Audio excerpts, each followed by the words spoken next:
केबे भाबिछंती आम मन भितरे प्रतिदिन एक अदृश्य युद्ध चली थाए। हाँ, यह हेउची सेही अत्यधिक चिंता करिवार संघर्ष। गोटे एमिति जाल जोंथिरे आमे निजे ही छंदी होई पड़ी थाउ। तेबे आसंतु एही मांकड़सा जालर रूपक माध्यमरे एही गभीर विषय को टिके भल भाबरे बुझिबा। एइटा एमिति गोटे प्रश्न जहाँ आमे समस्ते निजको पचारिबा दरकार, कारण अनेक समयरे आमे जानी पारुने, किंतु आमे एक एमिति मानसिक स्थितिरे थाउ जोंठी आम निज भावना ही आम पई बंधन पाल्टी जाई थाए। चलंतु प्रथमे सही अनुभव को टिके भल भाबर बुझिबा, जहा एही अनवरत चिंता आउ अनुशोचनार चक्र भितर सृष्टि हुए। केते अजब कथा ना, शरीरटा तो एइठी वर्तमानरे अछि, किंतु मन हजि जाइछि केउ अतीतर भूल भितरे किंबा भविष्यतर आशंकारे। ए युद्धटा बाहर दुनिया सहित नुहे, बरं निज मन भितरे चलिथिबा असरंती विचार सहित, जहा शक्ति नष्ट करिबा छडा आउ किछि भी दिए नाही। एहा आउ किछि नुई, एहा हेउछि एक मानसिक कारागार जहाकु मनीष निजे ही तैयारी करे। गोटे एमिति जाल जोंठी वर्तमान मुहूर्तर सुंदरता पई कोनोसी जागा ही न थाए, केवल थाए अजथा चिंतार अंधकार। किंतु आउ नुहे, एही चक्रकु त भांगिबाकु ही पड़िबो। एही व्यर्थ विचारर जालकु छिन्न करिबाकु हेबो।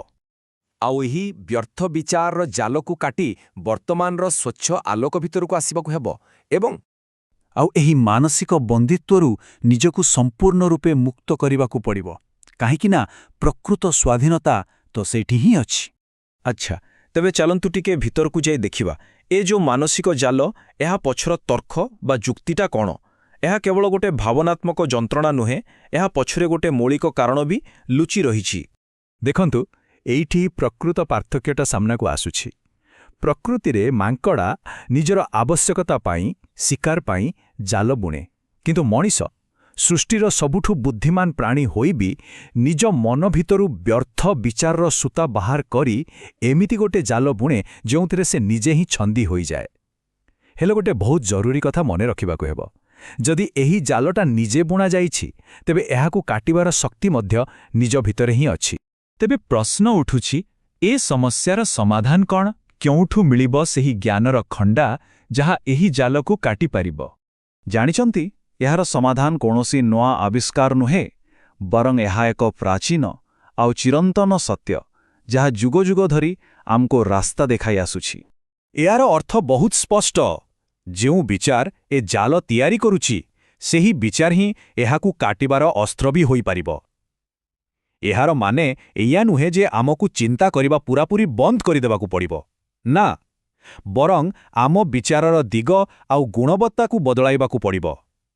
नकारात्मक चिंता बदलरे सकारात्मक आउ शुभ चिंतन को आपणेइबा ही मुक्तिर प्रकृत रास्ता।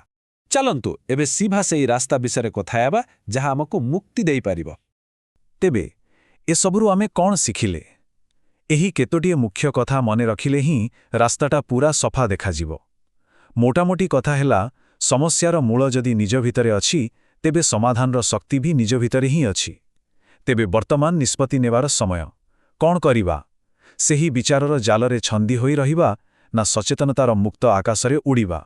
हाँ, सेही आकाश जोंटी विचार आसे आउ जाए किंतु बांधी पारे ना, कारण आनंद आउ शांतिरे रहिबा ही आमर प्रकृत स्वभाव। एही प्रश्नटी आमे समस्तंग पई टिके भाबिबा पई केउ रास्ता बाचिबार अछि, आउ एही गभीर विचार सहित आमर आजिर एही विश्लेषणटी एठी शेष हेउछि।